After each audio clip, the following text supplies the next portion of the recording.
বাংলাদেশে প্রতিনিয়ত দর্শন হচ্ছে, এটা আমরা জানি, প্রতিনিয়ত হচ্ছে।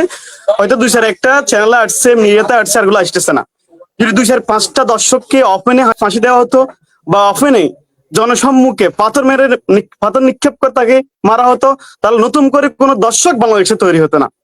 মনির ভাই, আমার আশ্চর্যজনক একটা বিষয় লাগে, আমাদের সম্মানিত স্বরাষ্ট্রমন্ত্রী উনি আজকে যখন রামিসার বিষয় নিয়ে কথা শুনে হাসি হাসি কথা বলতেছেন, এবং উনি বলতেছেন যে মধ্যযুগ নয়, এটা আধুনিক যুগ।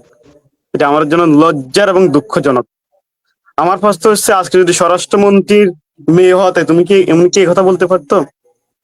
বাংলাদেশের একটাই সমস্যা, সেটা হচ্ছে যখন কোন একটা ঘটনা ঘটে আরেকটা ইস্যু তাকে ধামাচাপা করবে। আমরা মনির ভাই নিচ্ছে মনে আছে, আমরা আসিয়াকে নিয়ে অনেক আন্দোলন সংগ্রাম করেছি, অনেক কথা বলেছি। যদি আসিয়ার যে হত্যার রায়টা, যদি আসিয়ার যে দর্শনের রায়টা যদি মানে অফেনলি হইতো, তার ফাঁসি হতো, তাহলে এরকম একটা ঘটনা ঘটতো না। বাংলাদেশে প্রতিনিয়ত দর্শন হচ্ছে, এটা আমরা জানি, প্রতিনিয়ত হচ্ছে।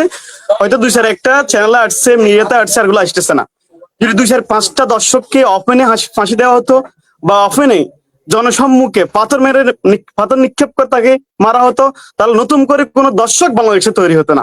এবং আমি যদি গতকালকে আমাদের রামেসার বিষয়ে যদি আমি কথা বলি, রামেসার বিষয়টা সরাসরি সে দর্শক স্বীকার করেছে। স্বীকার করার পরও যদি এক সপ্তাহ সময় লাগে, এটা আমার জন্য লজ্জার, দুঃখজনক। বাংলাদেশের জন্মনেরা আমাদের জন্য আমরা লজ্জা মনে করছি। আমাদের উচিত, আমি দাবি করছি, রামেসার বিষয়টা যেন সরকার একদম মাথায় নিয়ে ওর ফাঁসির রায় দেয়, না হয় জনগণকে ছাড়ে দিয়ে জনগণ বিচার করবে।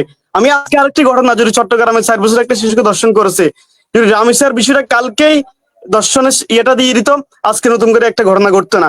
আজকে চট্টগ্রামের 4 বছর একটা মেয়েকে দর্শন করা হয়েছে, আমরা এটা নিয়ে কোনো কথা বলে নাই। আমার উচিত, আমার দাবি হচ্ছে যে আমরা যদি দর্শক নিয়ে, দর্শনের যারা দর্শন করে তাদেরকে যদি অফেনলি আমরা এটা জনগণ হাতে ছাড় দিই, সরকার, আইন প্রশাসন, তারা বিচার করার প্রয়োজন নাই। এটা আমরা জনগণকে ছাড়ে দিব, যার সন্তান তার হাতে ছাড়ে দিব। যার মেয়েকে খুন করছে, যার মেয়েকে দর্শন করছে, সে বিচার করবে। তাহলে আমরা মনে হয় সঠিক বিচার বাংলাদেশে পাবো।